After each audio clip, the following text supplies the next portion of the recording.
C'est bien difficile,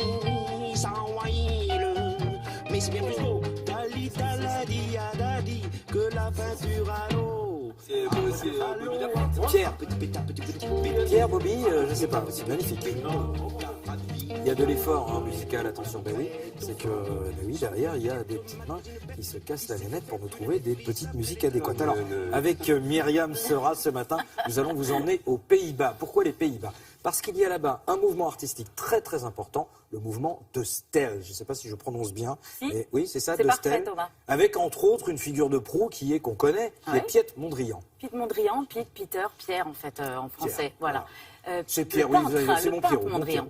Voilà. Et effectivement, il y a un anniversaire en fait. On célèbre les 100 ans de ce mouvement artistique. Et en Hollande, c'est très important. D'ailleurs, si vous vous baladez aujourd'hui à Rotterdam ou du côté de La Haye, vous verrez qu'il y a énormément d'immeubles à l'effigie de ce mouvement de Stel. Donc, ils ont affiché sur les vitres des lignes rectilignes, les couleurs primaires, etc.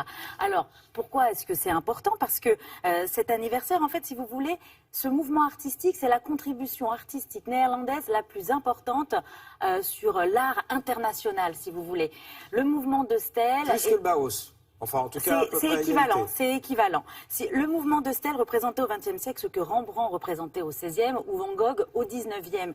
L'invention de l'art moderne en France a commencé avec le cubisme. Eh bien, en Hollande, ça a commencé avec le mouvement artistique de Stel. Alors, ce mouvement était composé d'artistes, mais alors on ne parle pas que des artistes peintres. Hein. On parle d'architectes, on parle de designers. De sculpteurs aussi. De sculpteurs, effectivement. Et l'idée, en fait, c'est qu'ils souhaitaient, à travers leur art, nous proposer un nouveau monde. En fait, ils voulaient faire de notre quotidien une œuvre d'art, tout simplement.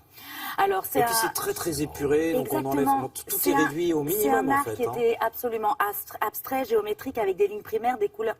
Alors, on retrouvait ça dans tout, dans l'architecture, dans le design, dans la mode.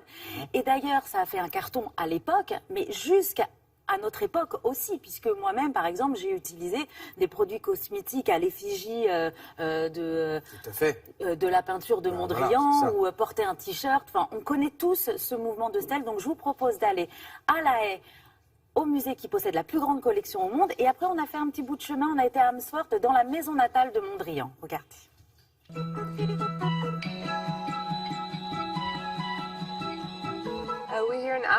Nous nous trouvons à Amersfoort, la ville qui a vu naître Piet Mondrian.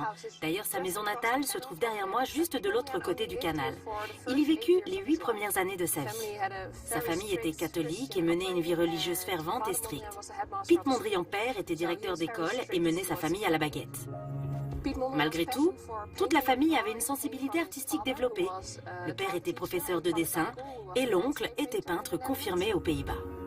Nous avons reconverti cette maison en musée en nous posant les questions suivantes. Comment était-ce d'être un artiste à cette époque?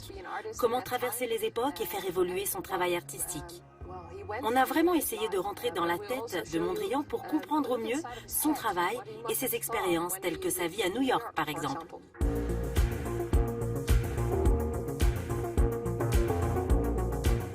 Au début de sa carrière, Piet Mondrian s'était spécialisé dans la peinture de paysages, dans la pure tradition hollandaise.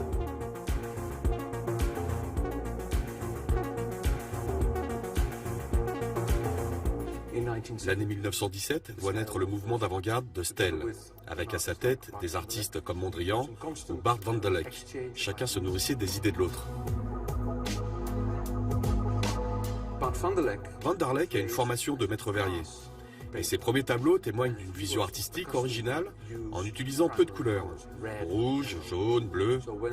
Lorsque ces deux artistes se rencontrèrent, Mondrian fut tout de suite intrigué et fasciné par le travail de Van der Lek, qui n'utilisait que les couleurs primaires pour ses œuvres.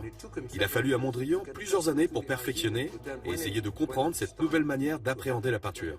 Afin de développer son art, il déménagea à Paris au moment où l'art abstrait était en pleine effervescence.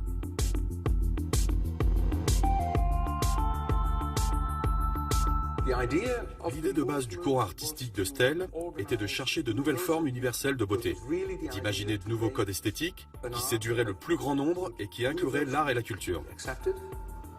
Le mouvement de Stel met en lumière une nouvelle conception de la vie, tout simplement.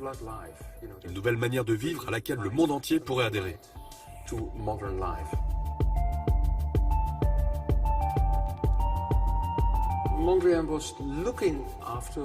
Mondrian était vraiment à la recherche de ce monde moderne. À travers son art, il était résolument tourné vers le futur et non vers le passé.